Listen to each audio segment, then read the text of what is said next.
Hey everyone, and welcome to the second part of this three-piece podcast series with Henrik Wenøe from Acuity World. My name is Fred and I'm your host on the True Intent podcast. And I'm so excited to bring you back into the studio, Henrik, because I was inspired by our last talk because you really give a unique perspective on how to help people find their true intent, how to help people really be themselves. And it's immensely inspiring for me, and hopefully it can be for everybody out there listening as well. For those of you who might be tuning in now and haven't heard the first episode, maybe go and listen to it. But otherwise, I would present Henrik. He has more than 20 years of experience working with new NLP, coaching individuals, but also leaderships and sales professionals. And having attended NLP trainings with Henrik, I picked up on some of the tools and techniques that you're teaching. And to me, it seems like you've really succeeded in creating a system to implement a rather complex approach to leadership and making it simple and helping people achieve personal growth. And I'd like for us in this episode, for everybody listening, that we can try to simplify some of the complexity in actionable steps for the listeners to leave with a few ideas that they can go home and practice on their own. And in your book, Do What You Do Best, you mentioned having rediscovered yourself through NLP, regaining the joy of learning that 13 years of formal education gradually had taken away from you. Can you tell us a bit about that experience and how that came to pass? Yeah, I think it was basically a coincidence because, again, when I started out my own NLP learning journey, it was basically because I, at that time, was a sales and marketing manager. I wanted to improve my communication skills. So that was really the entry into it. But I realized, wow, this is deeper because, again, just focusing on how to do things is maybe not enough. Who you are is maybe the foundation for actually getting real skills and get skills at a level which is worth possessing. Because maybe there is people out there who is aware or unaware about what happens when you go through our formal education system. Because for me, at least, I didn't feel like I fitted into that whole system. That doesn't mean that I don't want to learn. I actually love learning. But when I know why I'm learning what I try to learn and I'm inspired to use that in practice, then I'm actually learning more than I'm following a system where I don't get to think on my own. So for people sitting out there, how do you believe that NLP can help them to do something different? Or how should they look at it? I think I can answer it in a slightly different way. The way we do it is that instead of teaching people from our perspective, we tend to set up the training so that we start from the perspective of the learner. So we start out by basically helping them rediscover themselves. And then from that position, we start to add skills so that it's connected to who they want to be. And that makes a very big difference in how they perceive and also how they anchor and take in the different learning experiences. I would also say in classical schooling, there's a lot of focus on learning information and content, where we are much more into teaching people a process, so a way of doing things in which they can put any kind of content. So if they master the form of new NLP, you will be able to apply it in sales, in leadership, with your kids, with your spouse, with your friends, anywhere where you want to create something with others. Yes, and it starts with yourself. It starts to how to lead yourself. Can you elaborate a little bit and define maybe what is personal leadership? Yeah, I would say that when I talk about personal leadership and the way we think about it, it's really about how do you lead yourself as the person you want to be? And then there's the second level, which is really about how can you lead other people? And I often say when I want to be a little funny about it, I say I have given up using the do-be-do principle, and we are much more using the be-do-be-do principle. And you say, well, what do you mean? I say, a lot of people, they lead themselves from this idea that I have to do something to be somebody. So when I have done this class, then I'm okay. Or when I have applied for this job and got it, then I'm okay. So they're really a kind of a hostage of action. And you see this also in a lot of big organizations. People run around busy like hell because they have this idea that the more I do, the more I am. And it just traps people into a shitty life, basically. So what we do when we teach people to lead themselves is that we do this, we call it be-do. So we teach people to be who they truly want to be. And then from that position, we teach people how to select what to be doing, which actually fits who they want to be. And in a way, we set people free to not have to do things because they're already themselves. So they don't have to do things to be okay because they're already okay. And when you start from this position of being yourself, being okay, you have an actual free choice of what to do next. And it tends to lead to actions of higher quality and higher value.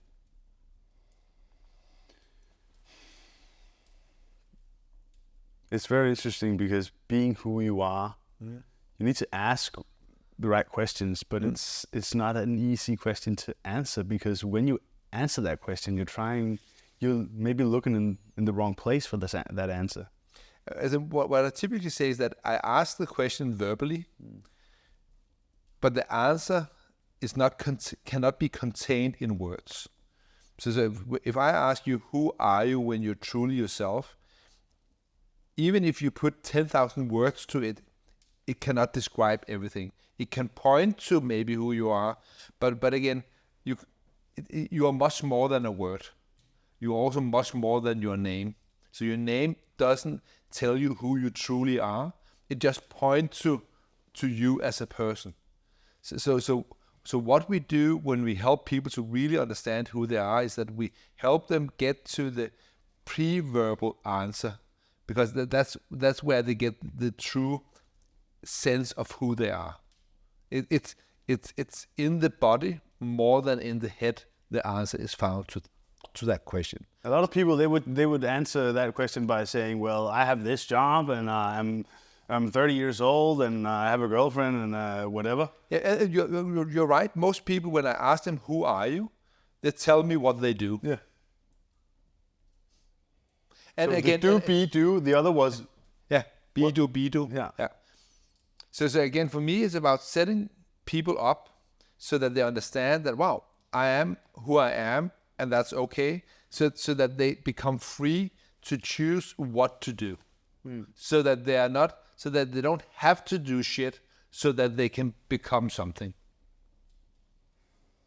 Not a normal way of thinking. It's not that it's never seen in history. I think a lot of people have done this through time. I think kids do this very well before they go to school. So yeah.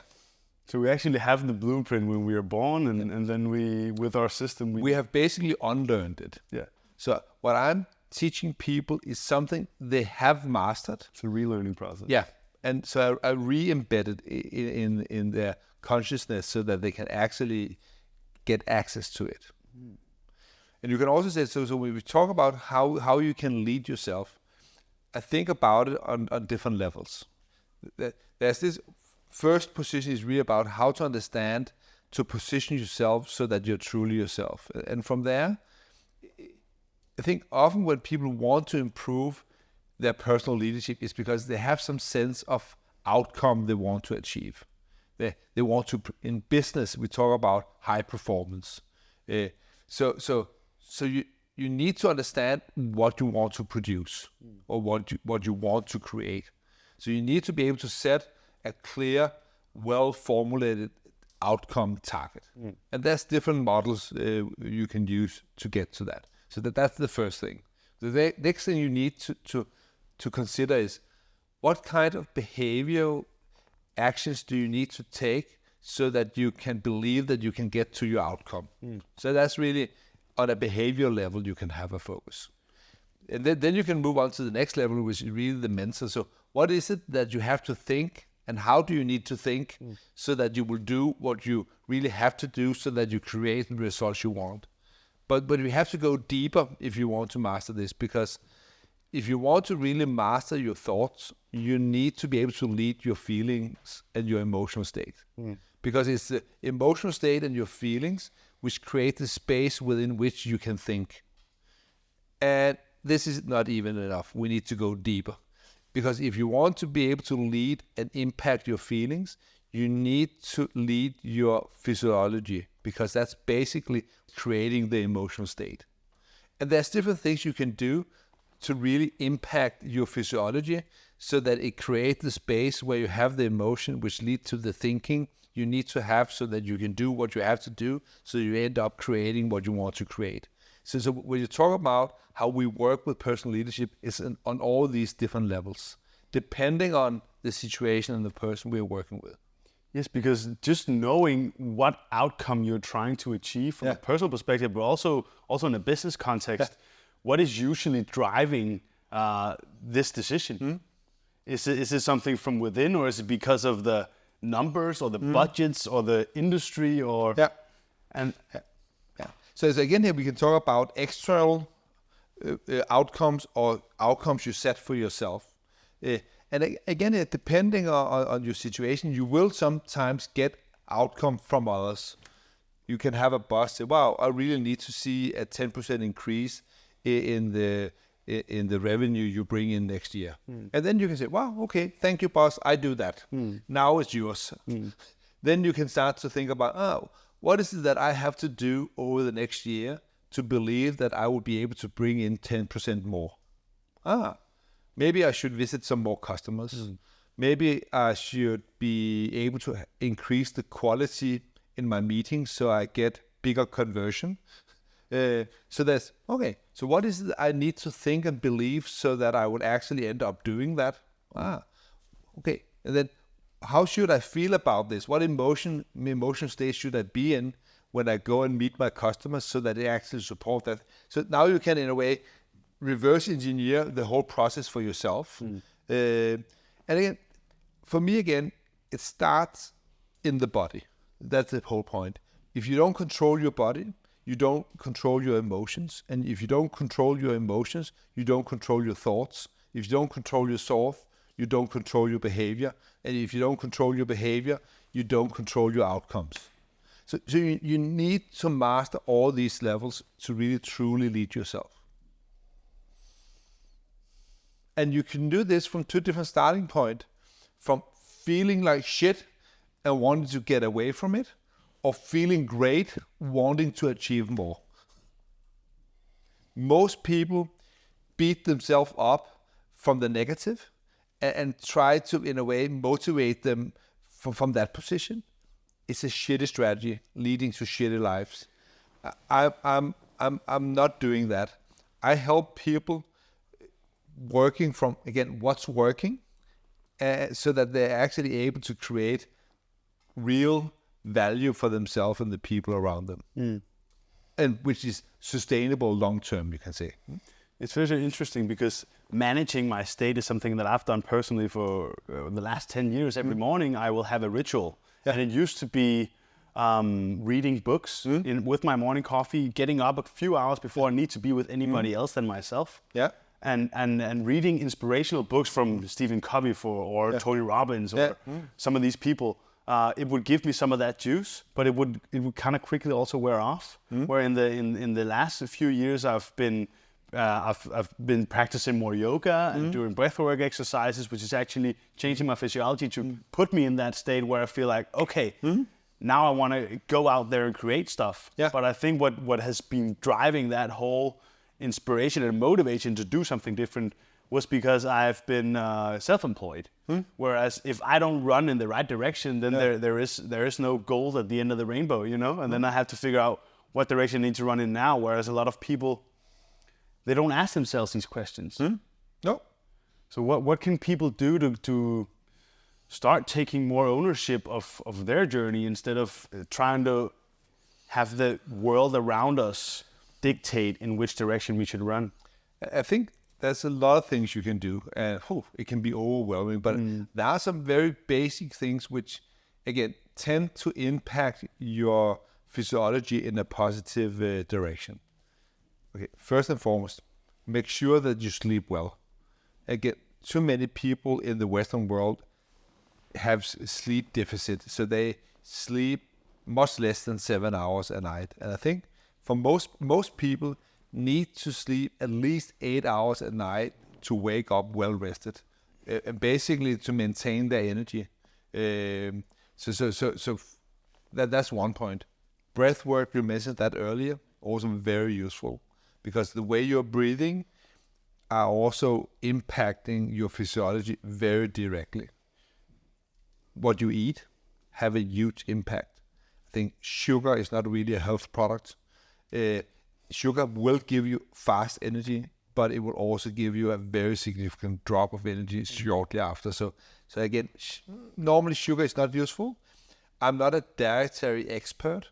So I think also humans are different. So different people react to different food subjects differently. So again, but again, for sure, what you eat have an impact on your physiology. I would also say that knowing some of your own positive signals can be a way of leading yourself into a good state. Having a brisk walk can be a way of influencing your physiology. So being in a good shape is useful. So for me, there's a lot of things that if your physiology is not okay, forget about the rest. Because I think everyone know that if you wake up after too little sleep, you're tired, you need to spend too much energy just basically staying awake, you're not productive. And then all the other tools will not work very effectively. So there are some of these very simple, basic, fundamental things you can do to impact your physiology so that you start your day in a good emotional state.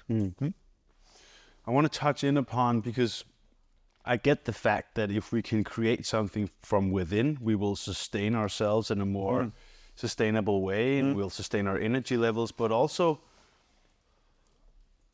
at some point, at least as an entrepreneur and wanting to actually create services and products and deliver them into the world and have somebody pay for them and enjoy the growth that it gives them. But there are certain elements to introducing new products to the world that is predicated upon someone actually using this for their benefit and wanting to pay for it because it actually solves their problem. Or bring them something they really want. Yeah. But what if they don't know? If they don't know, nothing will happen. So again, here, you can. Again, I'm just saying that not all products are being bought because people have problems. No. People buy a lot of things not because they have any problem, but because they want something. People go to Netto and they buy a chicken, not because they have a problem, but because they like chicken. Yeah. People, they go out, to bars, discos, not because they have a problem, but because they want a girlfriend or a boyfriend. And actually, if we go into that scene again, if you want to go out and find a partner, maybe it's useful to not have a problem. Maybe it's okay to work from a starting point where wow, I'm okay. And again, I have heard from a lot of people that when they think about their life, the periods where they were single and okay, it was very difficult to stay single. If you go out and want to find a partner because you have a problem being alone, I will guarantee that you will end up with the wrong partner. You will find somebody who likes a person who have problems being alone. And that's not the partner you want. Because when you have them, you're not alone, and now they don't like you because you're not alone. So it doesn't fit. No.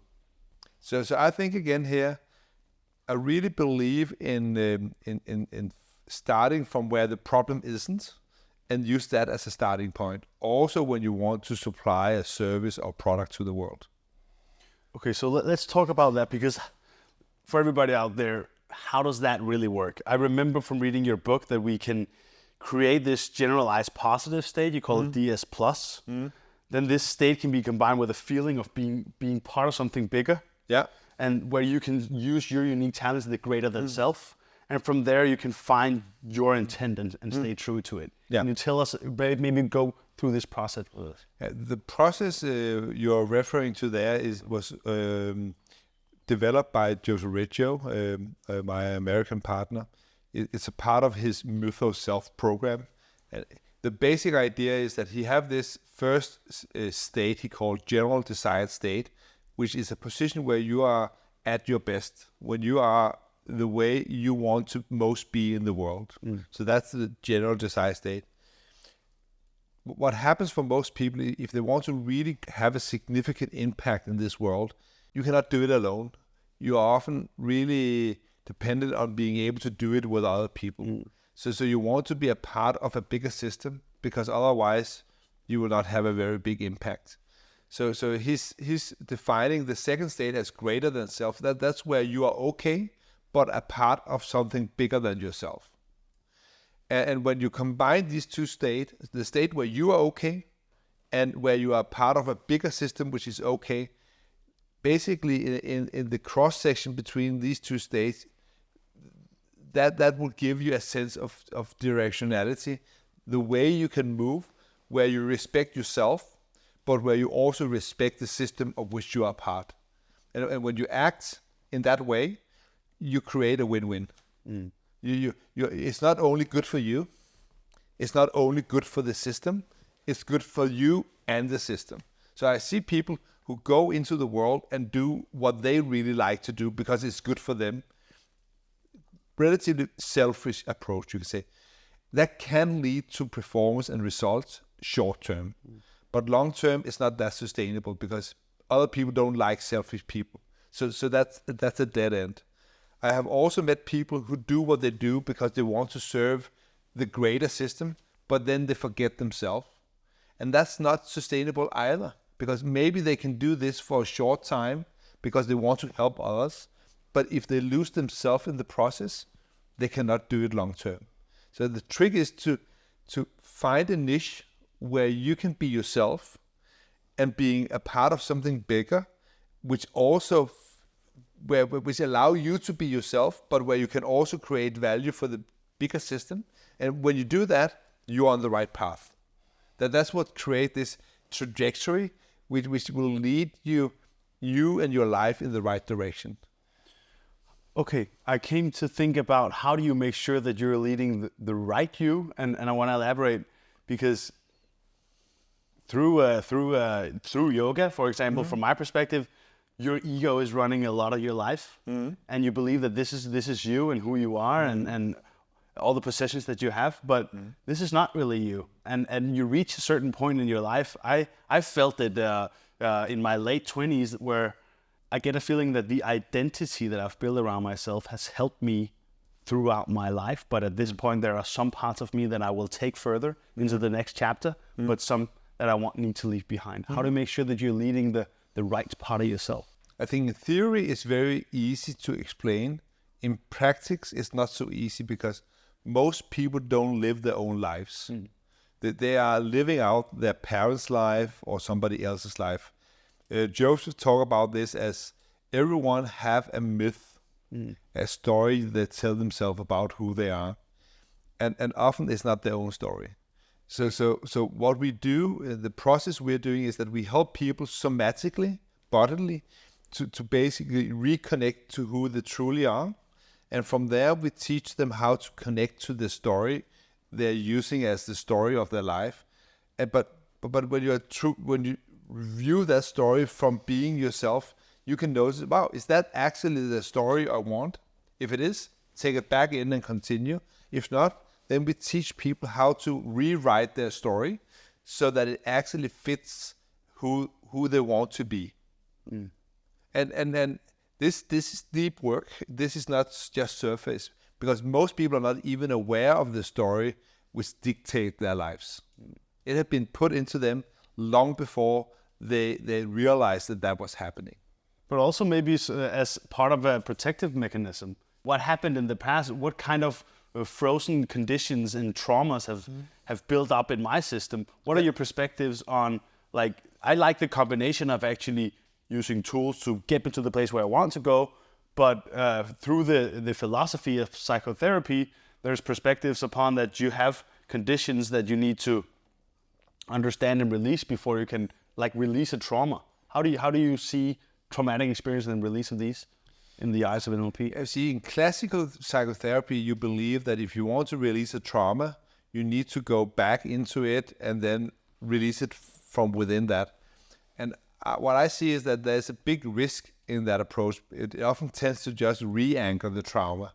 So the way we handle traumas is that we basically bring the person to where the trauma isn't, and then from that position, we reposition the trauma in the person. So I think these days there are done quite some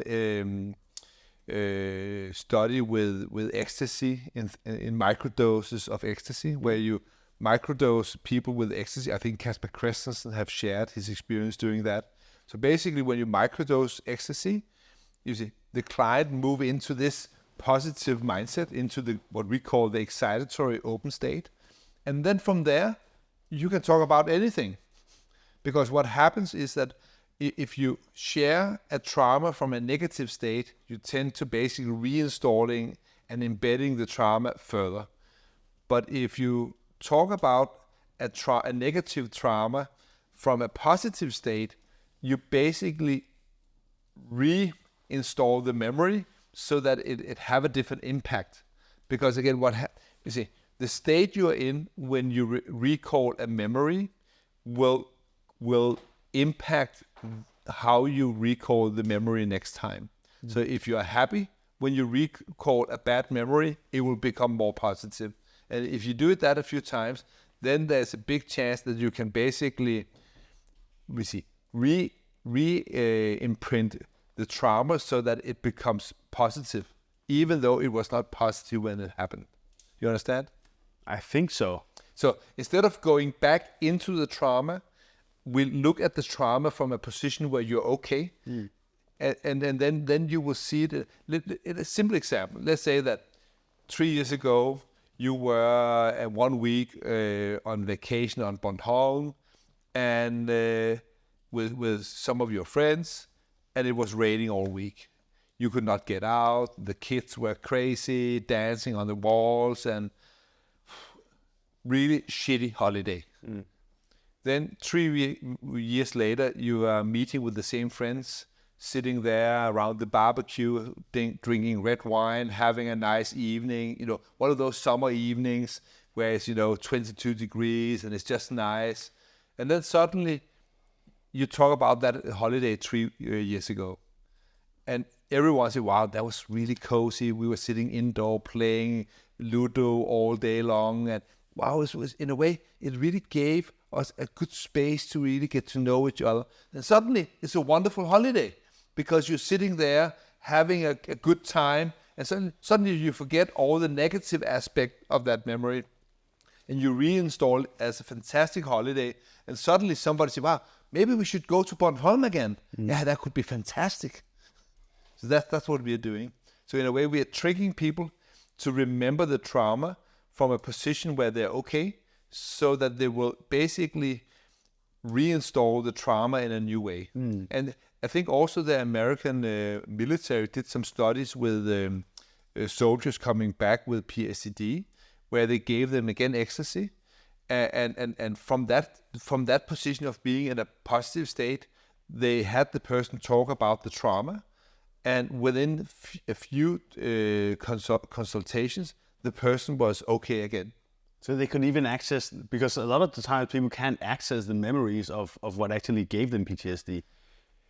And again, here that can also be true, but again, going down that way, there's also a lot of therapists who install trauma which were never there to begin with.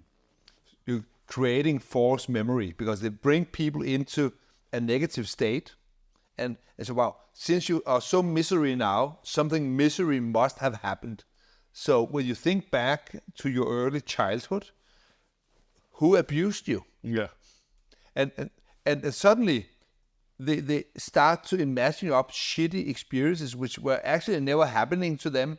And suddenly they install trauma by using this technique. It's a well-known risk in this way of working. So again here, I don't believe. I think it's a beautiful idea about going back and relive trauma and understand the root cause, but it doesn't work. In the field of psychotherapy, you talk about generational trauma. Yeah. That you might have something in your genetic expression that is not yours to begin with. I think it's a crazy metaphor. I think, but again, it's like, wow, I couldn't find the trauma in my own life. Maybe it's my father. I couldn't find that. Maybe it's my maybe it happened 10,000 years ago.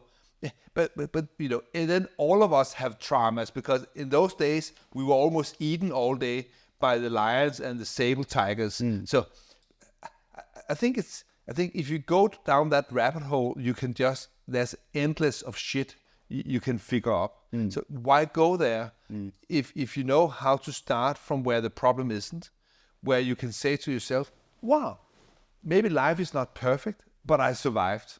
And from a position where you can start to look forward and decide, should I do this or this or that? So I much more want to bring people into a state where they are okay, where they realize that maybe in their past things have not been exactly the way they wanted, but they are okay. And the proof is that they are now sitting here with me, safe and happy and okay. And then from here, we can discuss where do you want to go next? You still have another 30, 40 years. Yeah, so let's talk about that. So how do you guide somebody through this process to find their own path? Because maybe they think they found it, maybe they actually haven't. Is it one coaching session or can you take us through the process? I think what I basically do when I'm first, I always start before I start. And by that I say that I do something in the beginning of the session which bring the person into a state where they find themselves to be okay before they recognize it. So that I can basically get the nonverbal cues that tells, which allow me to know what they're communicating outside their own awareness to themselves when they're okay. So that I can basically help them stay okay. And these nonverbal cues, what are you looking for? It could be breathing. It could be the eye access. It could be some movements they're doing, muscles they're flexing, which allow them to know that they're okay. And when I have those signals, then I loop them back and then I say, okay, what do you want? And then I'm much more noticing their non-verbal answer than their verbal answer. So I notice, do they look in a specific spot? Do they act and do what they say actually match what they're saying? So let's say that I'm working with a customer and I ask them, what do you want? And then they do it like this. They look up to the right and then they look to the left and then they answer. Then I'm pretty sure that they're not sharing the truth with me because the truth is there, not there. The truth was the first spot they were looking at. What they shared with me was the second. And then I would go back and say, wow, actually, that was not what I asked you. I asked you about that. What is that? So I help them to access what they truly want, not what they think I would like to hear. So again, if you don't have acuity, if you cannot read the nonverbal communication, there's a big risk that you help people getting the wrong thing. Because a lot of people have been trained not to answer truthfully, but to answer what they think the other person would like to hear. That's what we have been taught in school, in university, and in a normal workplace. Don't tell the boss what you think. Tell the boss what the boss wants to hear. And then So that's how you do budgeting. Yeah. So again, so when I do this process, I'm really careful to read people, so that I help them get what they truly want, not what I think they should want. And then when I have that in place, I bring them into the future, into the position 2, 3, 5 years from now when they have got it. And then I help them get basically I give them an experience of already having it. So I build this future memory, and then I bring that information which that contains back to the present and help them create a plan, an action plan, which actually can bring them in that direction. But it's almost kind of, I remember this from the personal leadership course, it's almost kind of a guided visualization meditation exercise. Yeah, I call it hypnosis. Yeah. It's basically I help people to see, to visualize, but also to physically experience already having what they want to have, so that it's already embedded in them. Because when people have experienced having had it before they get it, it's difficult to believe that they cannot get it again because they already experienced it. So that's the power of this. So I built this full body virtual reality of already having it, because then in a way the persons tend to believe that this is possible because I have already experienced it. Now I just have to do it again. And then I bring them back to the starting point. I say, okay, so what is the first thing you need to do? So I seldom build a full-scale action plan, because that tends to basically drag the energy out of people. Yeah. I think if they know what the next step is, they know enough. Yes. Because when they have taken the first step, they will have new data available to them, and now they can take the next step and the next step and the next step. So that's how I do it. Yes, because people, they tend to actually look to where they want to go, and they find that, and then the journey there just seems to be too overwhelming, right? And then I was modeling a very successful sales trainer many years back when I did my own NLP master training. It was Frederik W, who built a very successful training company. Later they were called Cultivator, one of the biggest training companies in Denmark in those days. And he said that when he started his own Frank Johansen training company, he had this clear vision of the company he wanted to establish. And then he just took the first step. And he said to me during that interview, if he had known all the things he had to do on the way, he would never have started. No. Because he hired 3 secretaries, which were working in 3 shifts for 2 months to finish all the training manuals. So he was basically dictating the manuals to them. So he was crazy active, you understand? And if he had realized that before he started, he would never have done it. No. So, but he knew the first step and the second step, and he took and then the process basically evolved step by step as he moved closer and closer. And for him, it was 1st of September, because that was where the training season started in those days. So he wanted to have his program and his catalog and everything ready for that date. So do you do a lot of, one-on-one coaching with leaders, for example, throughout time, where you help them actually get back to those first steps to follow them on that path? Or I do it with individual managers, but we also do it in our training programs. We help the participants to really understand that they cannot do everything at once. They need to focus on what is the next step.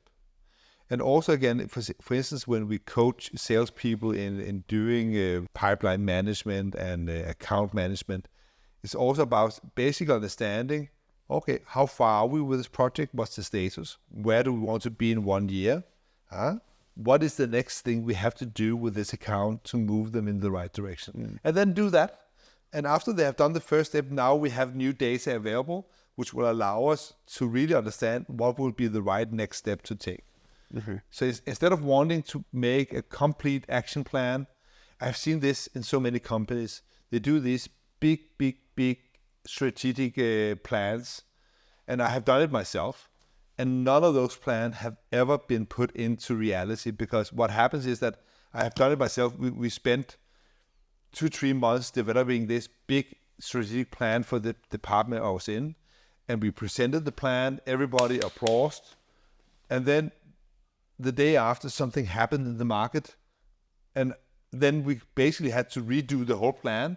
But what we luckily did was that we just forgot about it, and then we did what actually made sense. I think this is why a lot of these strategy plans never become reality. They're too detailed in the steps. And companies don't have flexibility because they do their budgets, and then a cool opportunity comes up. Yeah. But we don't have it in the budgets, and then yeah. No, so I'm really a strong advocate for understanding where are we. I'm a strong advocate of understanding what is it that we are aiming for, and why do we want that, and how do we know that we have reached that. And then I'm a very strong advocate for, okay, so what is that we do the next week? Yes. And then it's like, I think also this is getting more and more normal in project management with tools like Scrum and Agile approach and so on. They're very, very powerful tools. Same idea. Yeah. So now we're actually going a little bit more into organizational development, which is for the next episode. I know. But I have it in my notes. I remember Joseph Campbell's The Hero's Journey, which is a legendary masterpiece, and he made years ago. But he says in this book, and you refers to it in your book, Do What You Do Best, that all humans have this underlying myth or story. Yeah. And that some people will discover it and others will never find it. And instead, they'll spend their lives living other people's myths. Yeah. And then you talk about these small signals from our subconscious that Joseph Campbell refers to as calls. Yeah. But the problem is we don't always listen to these calls. Yeah. How does these calls manifest? What is a call, as Joseph Campbell refers to here? What is the signal that you should look for? I think I think almost everyone get those small calls, and you often get them, when you're on the sofa Sunday afternoon, relaxing, thinking about the next week, and no, but if I could do this, but then you say, okay, no, I need to get a little more experience, and then I can do it. Or if I have a savings of 200,000, then I can do it. And now we start to make excuses for not doing what we want to do, because we think that next year is a better time to do. But then next year, again, there are excuses. So I think I have never met a person who don't know these signals.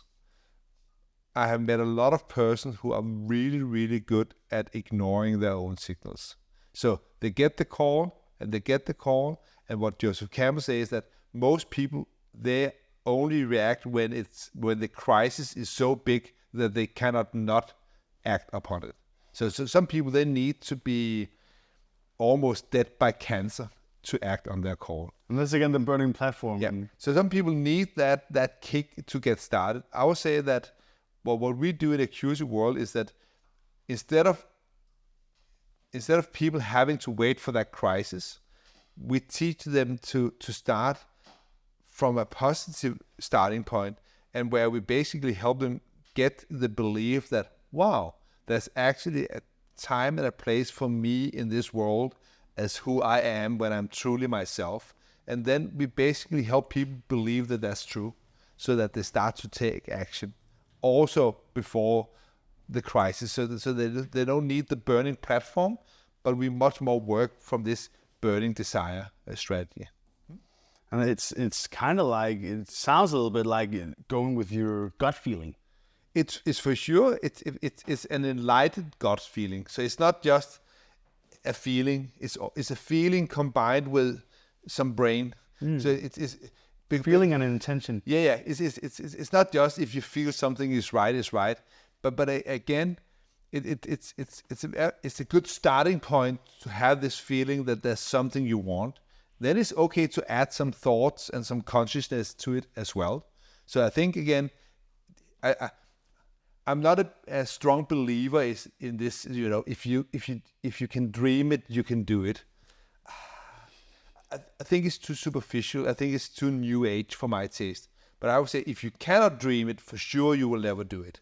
It's very interesting because to me you are a very pragmatic man, but at the same time, a lot of the different teachings and the philosophy and the stories you tell me around NLP, it's not new. I've heard it before, but I've dived into yoga and spiritual teachings, and I can see that there is a silver lining somewhere. But I really like the fact that your take on is specific, is relevant, it's simple, and it's put into context of sales and business, which is maybe one of the most concrete elements of growth.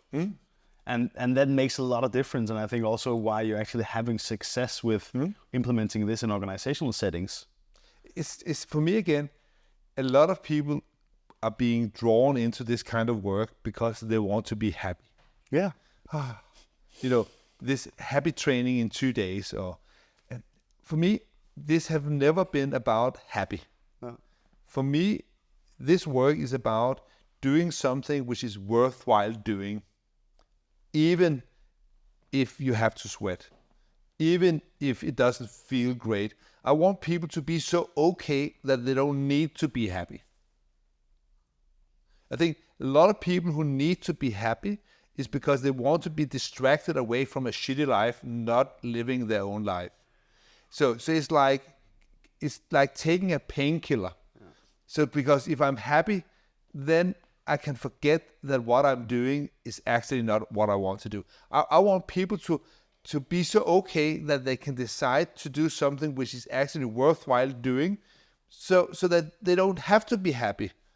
And what often happens is that happiness comes as a byproduct, because if you live a life where you actually do something worth doing, even though it's not easy, even though it doesn't demand an effort, you will get more moments of happiness, of true happiness, real happiness. No, so again here, I don't do happy. I help people to create real, sustainable, valuable results for themselves and the people around them, so that they can end up with a life where they can look back and say, wow, I actually had a positive impact for myself, my family, and the society of which I'm a part. It was not an easy life. It was not a comfortable life always, but it was a life worth living. That's really nice. It resonates. And I think a lot of people need to hear this also. We have a culture of in Denmark, we call it curling children. Yeah. I'm happy to hear that. So what's very interesting, and we're running a little bit out of time here, but we have a third episode coming up where we will take a lot of these tools and techniques from a personal perspective, how to lead yourself, because that's the starting point before you can actually start to lead others. Yeah. And I want to dive into it, but maybe we can give it a little bit of a introduction to the power of questions, to knowing who am I really, answering questions of, I remember 3 questions that you asked us the first day on the personal leadership program was, what works, where do I want to go, and what do I need to get there? How do you help people answer these questions? Can you give us a little bit of an introduction to that? Again here, it's a big question because it's relatively complex. I do it by not only listening to what they're saying, but also paying attention to how they non-verbally answer that question. Because again, the non-verbal, the first answer, as I call it, often carry much more truth than the verbal. So I help people to actually hear and see what they are communicating outside their awareness. And then I bring it into their awareness so that they can actually act upon what's in fact true for them. That's what I'm doing. And I don't know if it's not easy to explain with words. It's something you have to see and experience if you really want to get what I'm talking about. Okay, so if you had to, what would you do to help somebody transform their own life in 6 months so they feel that they can actually see real change? I would say it doesn't take, I think the transformation can happen in less than an hour. To make the transformation stick, maybe you need a lifetime. I think I will still remember that Joseph talked about a workshop he did in London back in the late 90s, where there was a David attending, and Joseph did a demo with him where he basically taught him to move into the position where he was truly himself in his GTS, as we talked about earlier in this episode. And he noticed that to go there, he just needed to do this with his back and look up. And when he was like this, he was truly himself, basically flexing here. And then I think he got it. He said, "What? So I just have to do this?" Yeah. Well, because when you do this, yeah, then I'm okay and I'm focusing on what I want. Okay, good. So for him, it took less than 10 minutes. For most people, it's so easy that they cannot allow it to be true, because now they have spent 20 years not being able to uncover the riddle, so to say. So doing it in less than 10 minutes, that's too overwhelming for them. So they need to fuck up their life and fix it, fuck up their life and fix it. It needs to take 3 years. You understand? That's our conditioning. Yeah. Yeah. No. So I think again, so bringing people to where they're actually themselves is, I do it normally with most people in less than 3 days. But for people to be able to stay and maintain, that takes practice. It takes that you basically teach yourself to do it, so that you need to install some new habits, some new pattern, which can override the old ones. And that can take some time. For some people, a few months. For some people, a few years. For me, it took me around 3 years to, in a way, reprogram myself from having this problem mindset to this more possibility mindset. And this is actually what you help organizations and individuals do, and we'll talk much about that in the third episode. Yeah.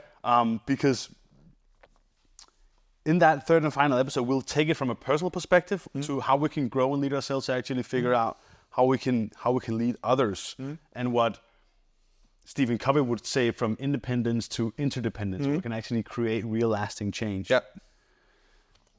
But to give people something to chew on when they leave today would be maybe some actions that you could take to find a way to get closer to yourself, to figure out what that starting point really is. Do you have any ideas or perspectives that they can leave with? I have a few things which could be an exercise you can do by yourself at home. You can think back in your life, in your career, and then find 3 to 5 situations where you actually found that you were doing something you enjoyed doing. And then describe that for yourself. Because you will start to see that there are some patterns between these 3 to 5. There's something which are similar to these experiences, which will give you some insight about who you are when you're really at your best. The other thing you can do is to think about your personal strengths. So Marcus Buckingham talk about your true personal strengths are things you are good at and give you energy when you apply it. So make a list of things you are really good at and which you enjoy doing. That can also be a gateway into this space where you're truly yourself. Because typically when people apply their strengths, it's aligned with who they truly are. Not just what they're good at, because some people are good at things which are not really giving them energy and strength. They're just good at it. It's really the combination of things which you're good at and also energize you. That can also be a doorway to find the space where you have really a sense of who you are when you're truly yourself. Very interesting and inspiring. And hopefully for everybody back home listening or watching, this is kind of a detective work. You need to begin to figure out who you actually are. Maybe you've been looking in the wrong places. But the answers are within if you can... If you know where and how to look. Yeah. And on that note, thank you so much, Henrik, for sharing this with us. Hopefully that everybody listening out there has been inspired to get to know themselves a little bit better, to find their true intent. So on that note, thank you, Henrik, for inviting us in. I can see the fire is all done. So we will say goodbye to everyone out there as well. And thank you for tuning in. And hopefully you were inspired. My name is Frederik. This is Henrik. Thank you for watching.